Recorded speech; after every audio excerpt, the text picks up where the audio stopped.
So welcome everyone to our 8th and final session of our Pandemic to Professional series. And today we're going to be talking about exploring what's next. So a bunch of different topics of options that you could do after you graduate.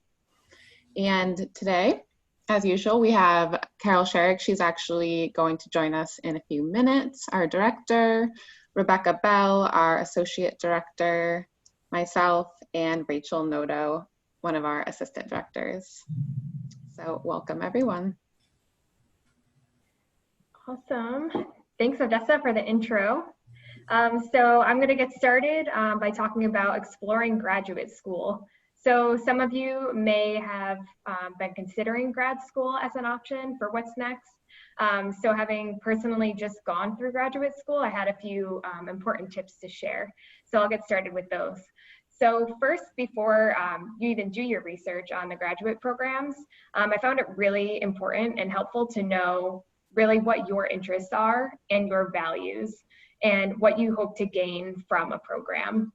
So considering what areas of study that you'd be interested in pursuing is very important. So even before doing your research, by talking to folks who maybe went into graduate school, take it a step further and conduct some informational interviews. So similar to what we've been discussing over the last few weeks, setting up these informational interviews, not only for if you're looking for a job opportunity, but maybe if you're looking to pursue graduate school and you found a connection on LinkedIn or through the UMass Alumni Network, this would be a great opportunity for you to reach out to them and express your interest to see if maybe they pursued a graduate program that was of interest to you.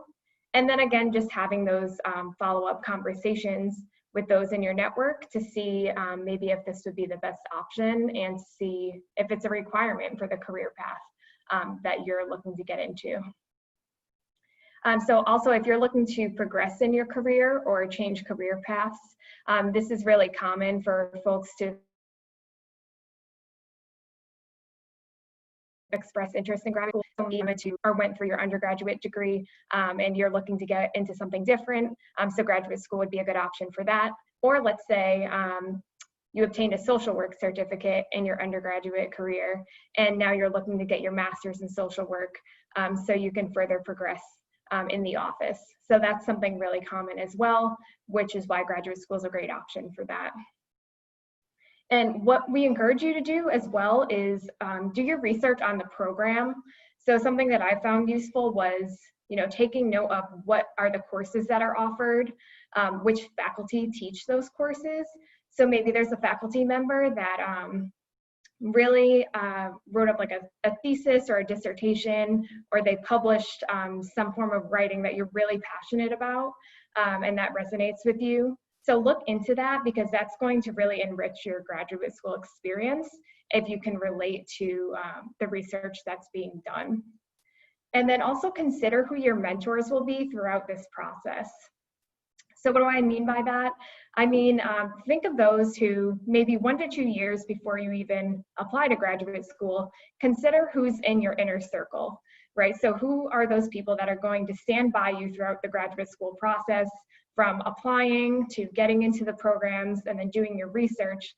These are the folks that are going to be able to write those letters of recommendation for you, and those that are going to really, again, enrich your experience and then also help you progress in your career. So really, really important to always be building your network and thinking of those people who you want to be your cheerleaders throughout the process.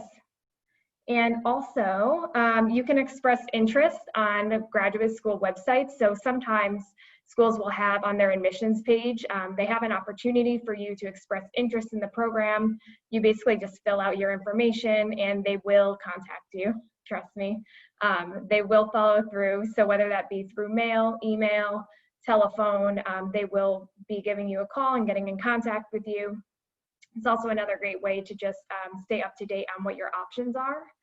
But also something really, really important that was a huge factor for me in exploring graduate school was the finances. So consider what financial aid opportunities that are presented may be best for you. So for me personally, it was a graduate assistantship that was the best option, because sometimes with universities, you can get that hands-on experience and doing some research or working for the institution, you may be able to get your tuition covered. So that was huge and something that you should look into as well. And then before I hand it over to Odessa about volunteer opportunities, I also like to say it's never too early to start looking into graduate school, and really, again, taking that step back, exploring what your interests are, and keeping everything organized. So make that chart or make that list for yourself where you can organize all this relevant information here. So from location to finances to the courses offered and the faculty that are teaching in the program. Make your list for yourself so you can keep everything organized. And then, of course, making sure you're keeping up to date with what the deadlines are and what the application process looks like. So is there anything else you would like to add, Rebecca? On mute. Sorry. One other thing to think about in terms of like values and interests, but also location. And so if you know you want to work, say, on the West Coast, you might want to consider graduate schools on the West Coast, because the networks that you'll make in grad school will be kind of connected to that. Or if you want to work in the South, consider a school in the South, so that your networks are in the area that you want to be working in. And same goes for school. If you're looking at grad programs that are international, like a lot of people get scholarships to go to programs in Europe or something like that. But just think about what that means for your networks in terms of the future. Yes, that's huge. Thank you. Odessa, did you have anything before we move forward? Nope. All right. Awesome. So another option is doing a year of service or a couple years of service.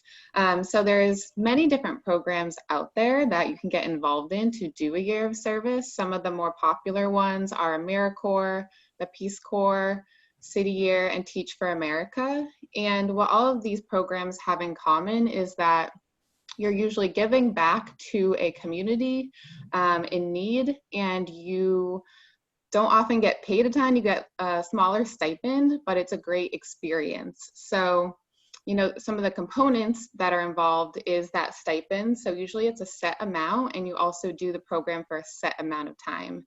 So with AmeriCorps, it can vary from 6 months to a year. Peace Corps is usually 2 years. City Year, I think, is 1 year. Teach for America, I think, is 2 years. But it's usually a set amount of time. So it's nice, you know, if you're looking to do something for a year, have something that you know you can be involved in, it's a good option. But that is something you have to think about, is the budgeting for that.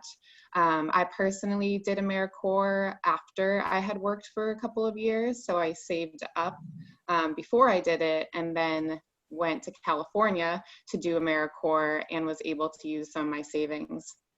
And also just budget very well. You actually often learn some budgeting tips in these types of programs and learn not to spend as much money. But there are a lot of great other benefits from it. So a lot of these have educational components. So usually that involves professional development at the beginning. So you're learning about how to do the job. You get a lot of experience, great resume builder. And then often there's an education award at the end. With my AmeriCorps program, it was a $5,000 education award if you completed the program.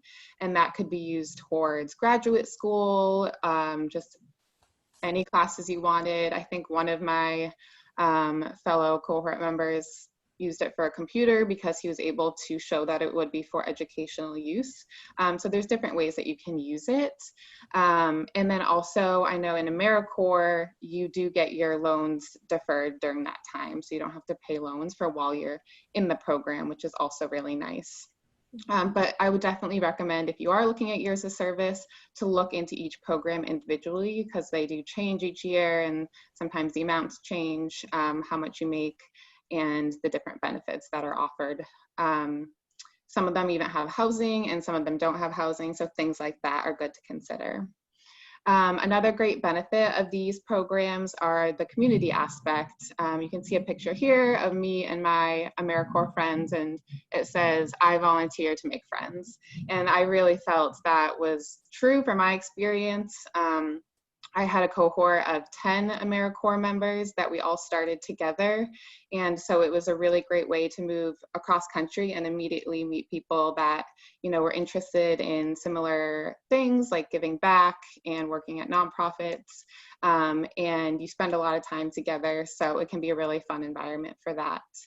And then again, just experience, it's a good option if, especially now we're in a pandemic. So thinking if there's not as many job opportunities, it's a good way to still have something to do, keep building your skills, be giving back either, in your community or another community, and be gaining experience while you're doing it. And another perk could be travel. And, this could be an option. Some people choose to stay where they're from and help the community that they know, which I think is an amazing option. And then for other programs like Teach for America, they select kind of a city for you. Peace Corps, of course, you're going to a different country. So again, things to consider when you're doing research on these programs is if, travel is something that's important to you, that could be an option. So yeah, and then these links will take you to additional types of programs like these. And yeah, there's a lot out there. So definitely recommend checking them out. Does anyone have anything else to add about years of service? I think one other thing to keep in mind is that some of them, I think both Teach for America and Peace Corps, for example, sometimes have agreements with graduate schools so that you can be simultaneously doing your Teach for America service and enrolled in grad school getting your teaching license or something like that. And Peace Corps also has programs where you can become a Peace Corps fellow, so some of your Peace Corps service counts towards credits towards a graduate degree. So there's lots of ways to kind of combine service with grad school as well. Really cool. And if anyone wants to talk more about these programs and specifically AmeriCorps, I'm happy to meet with anyone individually as well. You can make an appointment with me on Handshake. Thank you. And also just to note, a lot of these organizations, they do come to our nonprofit fair. So that's in the fall and the spring. So we'll get into career fairs in just a bit, but just keep in mind, you're also able to virtually connect with these organizations very soon in a few months.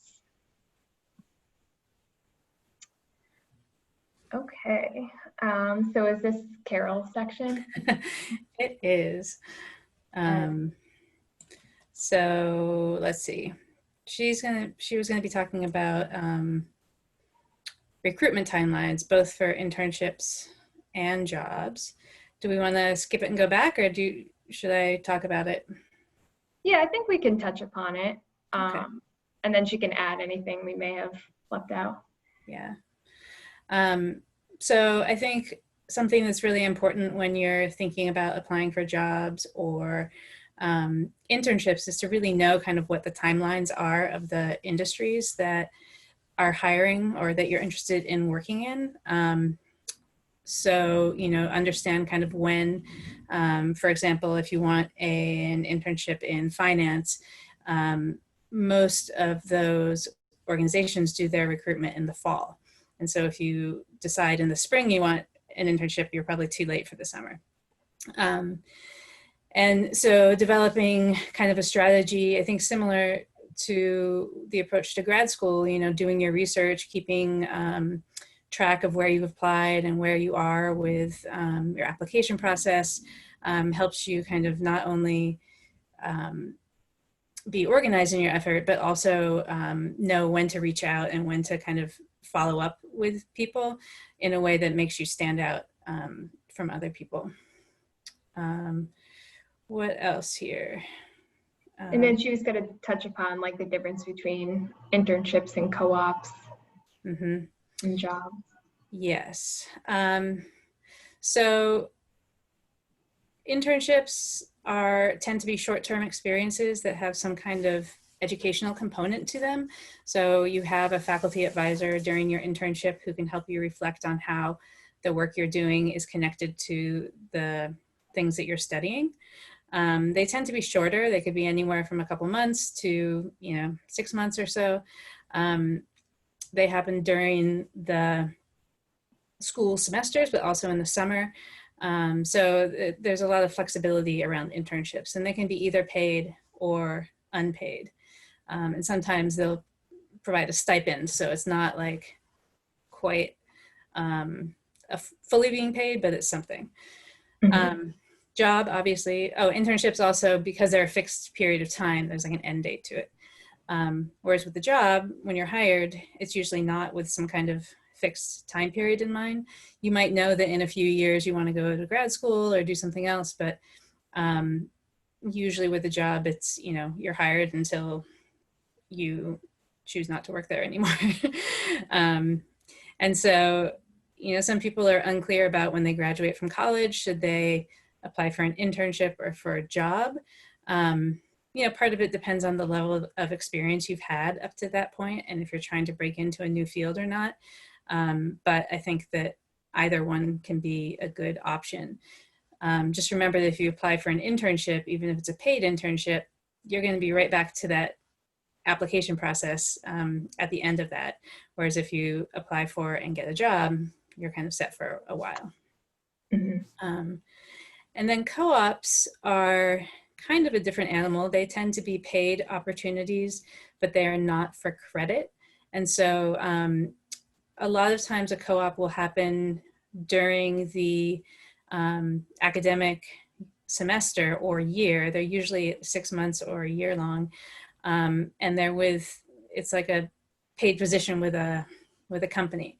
You see them a lot in like computer science and engineering and business, but increasingly we're seeing them in the social and behavioral sciences. I know that the Boston Globe has a really robust co-op program, as does Wayfair and HubSpot. So there's some great opportunities for social science majors. So basically you just take like a leave from the university. You don't have to reapply. You're just kind of frozen in whatever status you're in. And then when your co-op is finished, you come back and resume your studies. You have anything to add to that, either of you? I don't think so. I think it'll be helpful to also see the recruitment timeline on the next slide, which we'll talk about. Because a lot of the times we do get those questions from students as to, is it too early to be looking or applying, or when should I be applying? So I think that's a good visual to look at. Yeah, do you want to go through that? Sure. So thanks, Rebecca. So as Rebecca just mentioned all about internships, jobs, and co-ops, this is the recruitment timeline by industry. So as she mentioned, if you're looking for like a finance job or internship, exactly what she said, you should be looking in the fall. So as you can see, commercial goods, finance, and banking all takes place, the recruitment from September to about November, December. So if you're looking to go into any of these different industries, this is a great visual to have to kind of help steer your application process. So again, it's never really too early to start looking, but if you know that these industries are recruiting during this time, again, looking into like our career fairs, there's multiple on campus, make sure you're prepared for them, which we'll get into shortly. And then this way, you know when they're actively hiring, so you have all your materials ready for the fall compared to the spring. So this is just something to keep in mind. All right. And I just want to add too, this is good to keep in mind for when you're hearing maybe your friends or other students say, oh, I already have a job, in September. And that can kind of, make you a little panicked, but it's because they might be in a totally different industry. So, if you have a friend in Eisenberg and they are, doing one of the big accounting firms, they might have their job way ahead of someone that's maybe studying communication and looking for that, entry-level media job that only opens up in the spring. So I just like to remind students not to compare yourself to anyone. And, there are differences between industries, and, a lot of jobs only open up when there's an opening, right? So it might be more closer to spring or summer when you graduate. So don't worry if you hear of other students getting things. It doesn't necessarily mean you're behind. Yeah, that's a really great point. Thanks for bringing that up, Odessa. And these aren't also firm, like fixed schedules. Like there will also be some, opportunities to get a job in finance or banking, later in the year as well. Same, there might be earlier opportunities for advertising or marketing or PR. So it's not set in stone, but generally speaking, this is where you see the bulk of the jobs that are available. Great. Okay, cool. So career fairs, so we're gonna get into that now. So if you have not heard already, all of the career fairs at UMass this fall will be virtual. So that's something new and pretty exciting that we're all going through together. And our nonprofit fair is actually going to be held on Tuesday, October 20th. So you will look out for further information on Handshake for that. And again, like we were mentioning pretty much throughout this entire presentation, always prepare ahead of time. So like we just showed you the recruitment timeline, if you know 3 employers are there that you're interested in working for, make sure you have your application materials ready, like your resumes and cover letters are polished and looking good. And something that's really cool about going virtual is that you have a lot of control over who you have conversations with and which employers you touch base with. So you're actually able to, we're working with this company called Career Fair Plus, which I'll show you in the next slide. So you're actually able to schedule appointments with employers through this application. And you can do your research ahead of time on these employers to know a little bit more about the position they're hiring for, and also like what the company represents. So what is their mission and values, and can you see or envision yourself working there? So you do have that power to really control the environment during this career fair, which is something that is a little bit different than normal. As in the fall, usually there's a ton of career fairs, a lot of students there, but you're able to actually connect one-on-one with an employer and you can set up that appointment. So we'll have further instructions on how to do that. But also to prepare, you can meet with any one of us to run through any of your application materials. And also, if you have any general questions or want to kind of review how you would approach certain questions, we're more than happy to meet with you as well. So this is the Career Fair Plus app. So like I mentioned, we'll have further informational sessions and information going out to you about how to navigate this application. But this is where our career fair will be held. So you can actually download this on your phone today if you're interested. And then we'll be in touch with you moving forward. But as I mentioned, you can navigate through the employer list on here to see who's attending.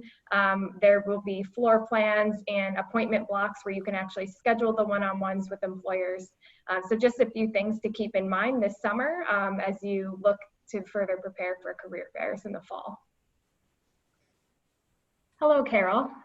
Hi, everybody. Sorry for being late.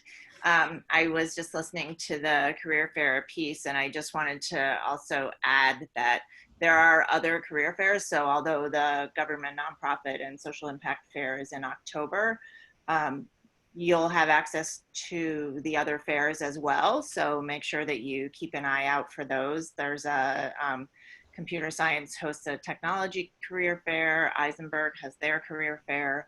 And you have access to those. So just keep an eye out for those. And again, you're going to want to do your research. So look for those dates now so that you can start planning ahead. Yeah, and that's important because those fairs happen like in the first few weeks of classes. And so sometimes people miss them because they're like, getting settled in and everything. And then, they come and ask, okay, when's the Eisenberg Fair? And it was the week before and they've missed it. So it's important to kind of keep on top of that. And, like we just went over with that industry timeline slide, keep in mind when people are recruiting for the things you're interested in. And these career fairs are for both jobs and internships.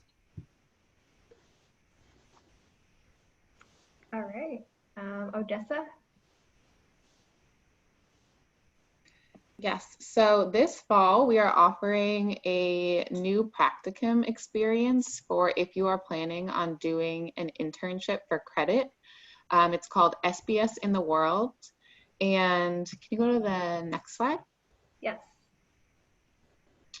And so I'll be your faculty sponsorship. So usually with if you're doing a internship for credit, you have to find a faculty sponsor, but this will be already embedded into the practicum course. And we also will have a Moodle site that has academic components, as well as meet 3 times during the semester live on Zoom. So it's a great option if you are already thinking about doing an internship or were thinking about maybe doing one, to have some structure around that. And that way you don't have to find a faculty sponsor or figure out what your academic component is going to be, because it's already going to be planned out, as well as, you know, meet with and get advice from our team, as well as other peers that are doing internships in the fall. So if you are interested in that, you can send me an email directly and I can get you on the list. And yeah, I hope you can join us. And what's the number? Go ahead. Yes. 398W. Soch Behave 398W. Soch Behave 398W, but you can't sign up directly on Spire. You do have to email myself. Rachel, can we go back to the previous slide? Yes. Okay, great. So we just talked a little bit about internships for credit. And some of you may be able to find a faculty sponsor and may want to do the internship for departmental credit. I know STEPIC has an internship requirement, and I think that one you have to do through the departmental credit. Some of you may have a faculty member that you want to have sponsor you, and then if they are agreeable, you can register for departmental credit that way. It's not guaranteed to count toward your major. In STEPIC it does, but in most other colleges, I think it's optional. So just keep that in mind and let us know if you have any questions about that. And then if we have any new grads on the line, you can also be looking for internships while you're searching for jobs. It's a nice way to keep yourself busy and to get some experience and make some connections while you're in the job search. So you don't necessarily have to be an undergrad or an active student to get an internship. It is a requirement in some places, but not everywhere. So that's definitely an option for you. Great, thank you, Carol. Okay, Rebecca. So another option to do kind of post-graduation is going to be to apply for some of the national scholarship opportunities that are available. These are not scholarships that are funded through UMass. These are like nationally competitive scholarships. And so they're hosted by a third-party organization, and students from any variety of schools apply for them. Some of them you apply for in your junior year, some in your senior year, some of them you can apply for even after you've graduated. The important thing is to keep an eye on when the deadlines are. So for example, for the Fulbright US student program, the university deadline is September 8th, which means that you have to have approval from the university and have your drafts of all your proposals and everything in to the Office of National Scholarship Advisement by the 8th, so that they can then work with you on your materials to make them even better and submit them by the Fulbright deadline. So it's important to kind of keep an eye on the Office of National Scholarship Advisement, which is the websites at the bottom there, the page. So it's important to keep that in mind. And these scholarships can be for anything from working abroad to paying for your grad school experience, either in the US or overseas. There are different types of scholarships. Sometimes if you apply in your junior year, it'll cover your senior year of college plus a one-year grad program. or if you're a senior, it'll cover 2 years of grad school. So there's all kinds of different options. I just put 2 up here, or 3 up here, because I wanted to give some examples of different ones, but there's a whole list. If you go to the next slide, you can do a kind of self-assessment on the website, and that will help you decide which ones might be a good fit for you, for your interests and your goals. So UMass has a lot of success in helping people apply for and receive Fulbright scholarships. So here's a recent grad from sociology who's going to be off to Brazil, I think. No, yeah, to Brazil soon to be teaching English there. So, you know, it's something that is certainly within the reach of UMass students, and I would encourage you to check out some of these scholarships, because they're really, really amazing opportunities, and they open doors for grad school and for other opportunities throughout. So that the website, the ONSA at umass.edu is a good one to visit. Yeah, and I would just add that if you think you might want to apply for one of these this fall, you should get in touch with them, make an advising appointment as soon as possible, so that they know about you and that they know that you're going to try, because it just will give you a leg up, and they can start advising you now about what you'll need to do. And by the way, go ahead. I was just going to say, particularly if you're a student with a really high GPA, check in with them and just get on their radar, so that they know you might be interested, and they can start thinking about you as well as you thinking about them. And the way these programs work is that you have to apply with the backing of your school.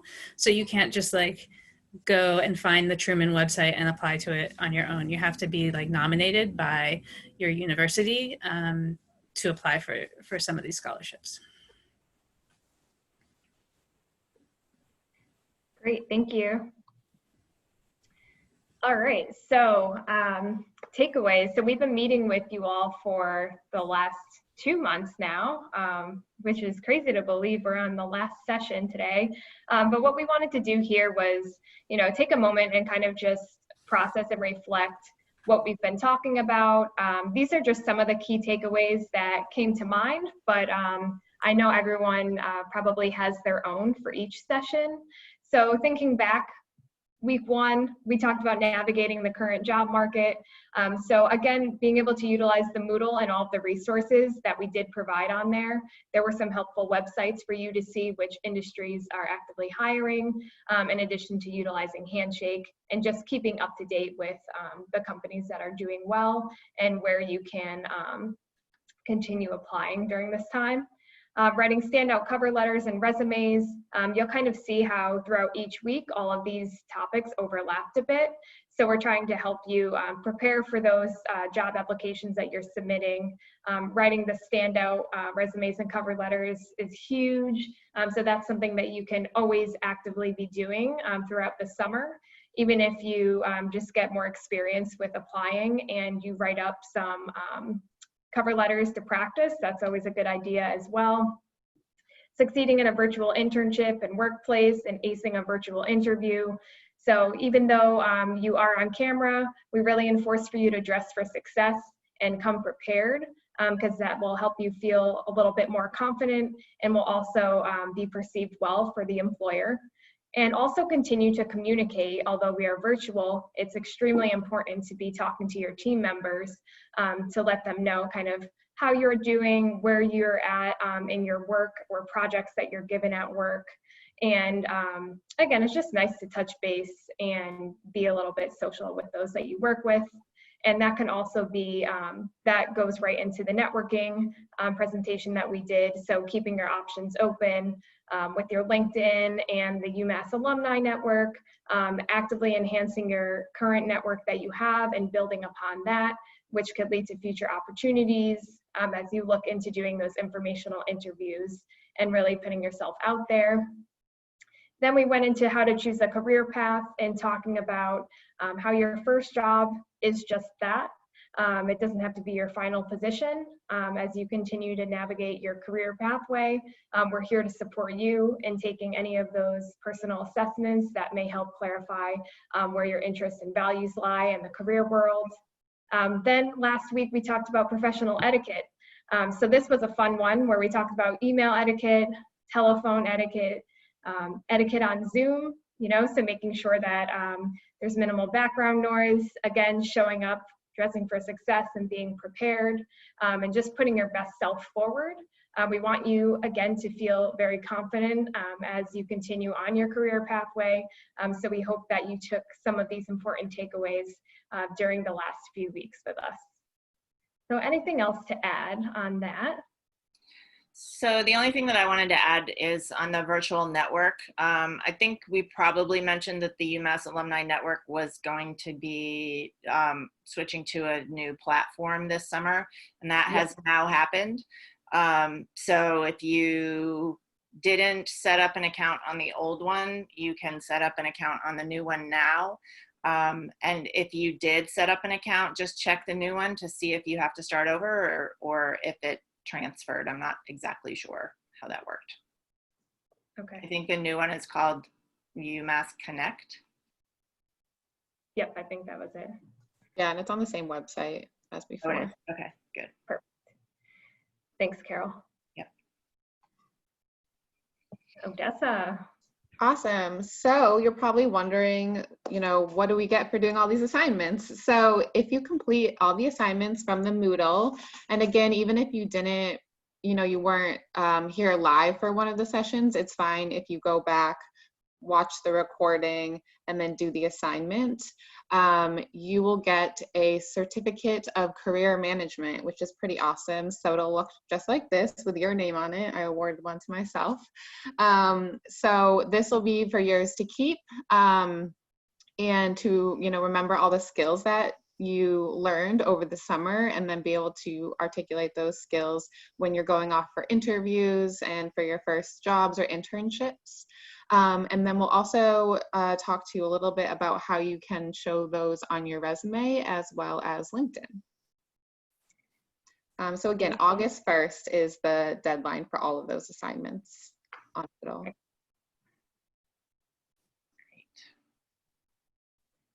All right, Rebecca. Great. Yeah, so thinking about how you would put your participation in this program on your resume, we have a couple ideas. You'll see on the one resume on my left, it's in the kind of additional involvement section. So it's just kind of listed as a certificate that was awarded, says what it is,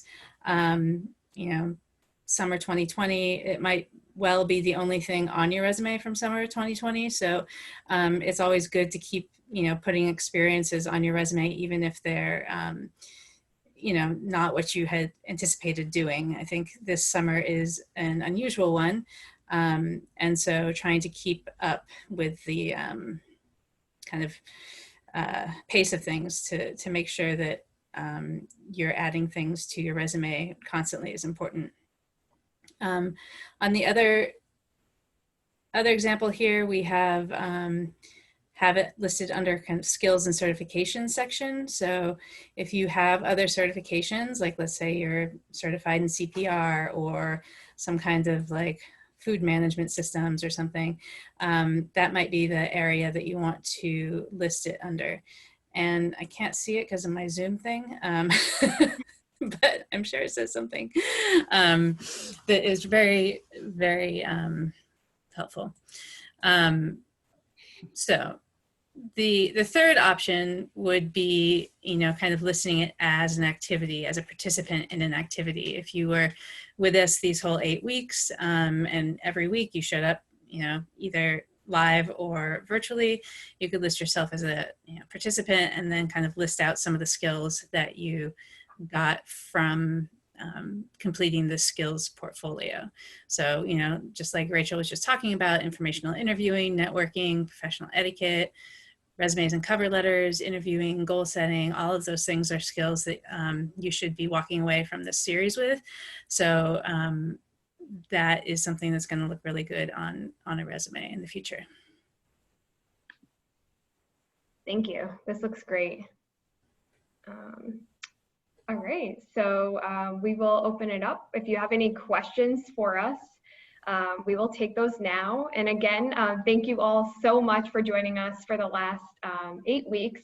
It's been a very enjoyable series to touch base with all of you, and we really hope that you took something valuable out of this experience. So thank you, everyone.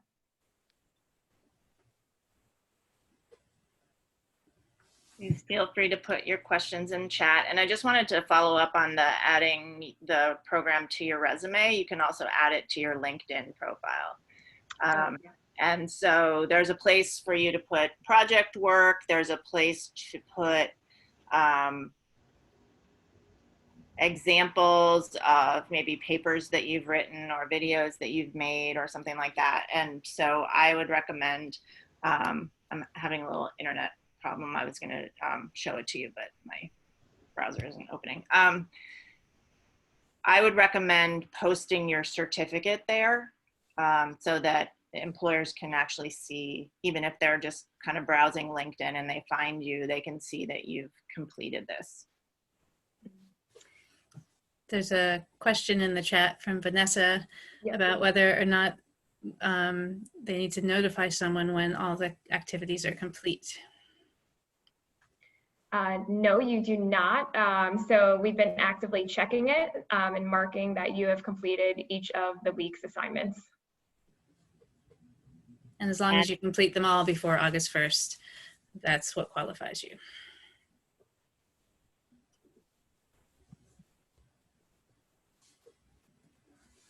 Any other questions?